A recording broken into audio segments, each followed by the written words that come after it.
January 10th, 2004, a quiet, snowy night in Knutby, Sweden.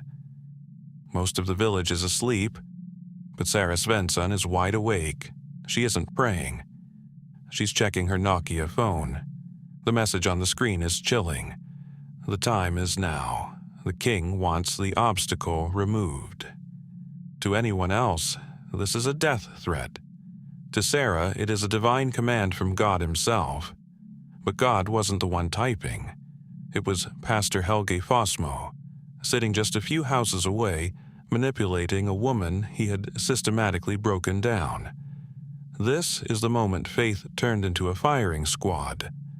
How do you convince a devout Christian woman to become an assassin? It didn't happen overnight.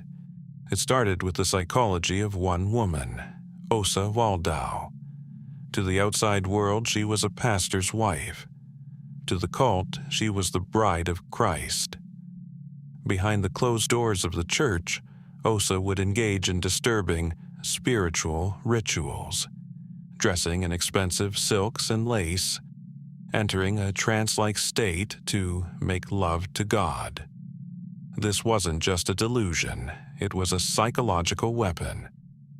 By positioning herself as the literal lover of the Creator, she became untouchable. Every word she spoke was treated as a divine decree. If she felt unhappy, the entire village felt they were failing God himself. Under Åsa's shadow, Helge Fossmo used extreme behavior and emotional control. They convinced Sara she was spiritually infested. They stripped her of sleep. They isolated her from her family. By the time the murder plot began, Sara didn't have a self anymore. She was an empty vessel. Helge filled that void with a secret identity. He told her she was a holy warrior. The obstacles she had to remove?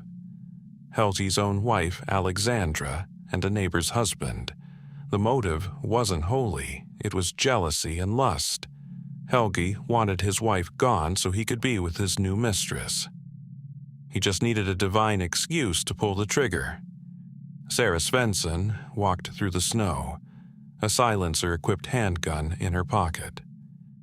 She entered the Fossmo home first.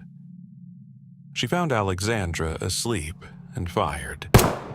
But the God of the text messages wasn't done. Sara then walked to the neighbor's house and shot Daniel Linde, a man Helge viewed as a rival. The plan was supposed to be perfect, a mysterious tragedy in a religious town. But cult leaders always make one mistake.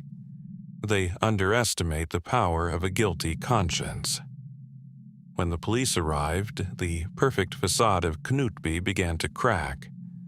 They didn't find a holy community. They found a crime scene scripted by a narcissist. When Sara was arrested, she didn't act like a criminal. She acted like a victim of information control. She truly believed she had saved the world. The Knutby murder proves that when a leader controls your thoughts and your emotions, they can make you do the unthinkable.